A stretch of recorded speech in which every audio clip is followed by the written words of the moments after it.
Public safety takes center stage in Mayor Greg Fischer's annual appeal to state lawmakers. WDRB Stefan Johnson shares the steps the mayor believes will help reduce the deadly trend that has claimed a record number of lives in this city. Behind me here on Monday morning, Mayor Greg Fischer shared somewhat of a wish list with the General Assembly's 2022 session. And at the top of the list, some steps he hopes will help reduce gun violence and homicides on the streets of Metro Louisville.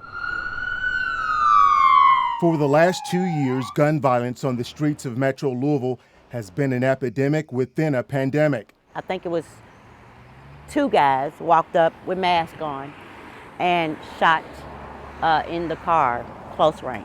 And it has devastated parents like Lakeisha Jeffrey. We just can't unsee what we saw. And Candy Lanier. And I'm still living it right now. Both grieving mothers who have lost children to gun violence in the last 2 record-breaking years. And it's terrible. And it's been so many more murders, so many more homicides. We had a record year, unfortunately, in 2020. 2021 saw about a 10% increase with 188 homicides in our city. Monday morning, public safety and reducing gun violence were top priorities in Mayor Greg Fischer's annual appeal to the General Assembly.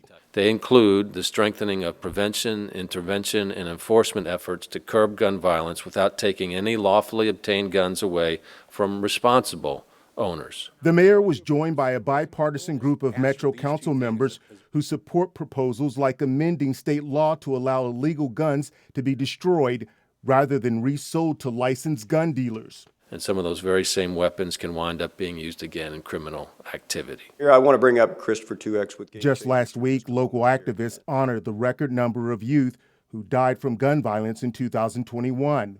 24 children lost to reckless shootings in Metro Louisville. City leaders believe requiring gun owners to safely store their weapons could help change the trend. We see the heartbreaking stories of a young child finding a gun in the house and taking their life, or a gun that's taken out of a house and committed into a criminal activity. The 2022 session starts on Tuesday, and both the mayor and council members say they'll be reaching out to state lawmakers hoping to get these proposals on the table. I'm Stefan Johnson, WDRB News.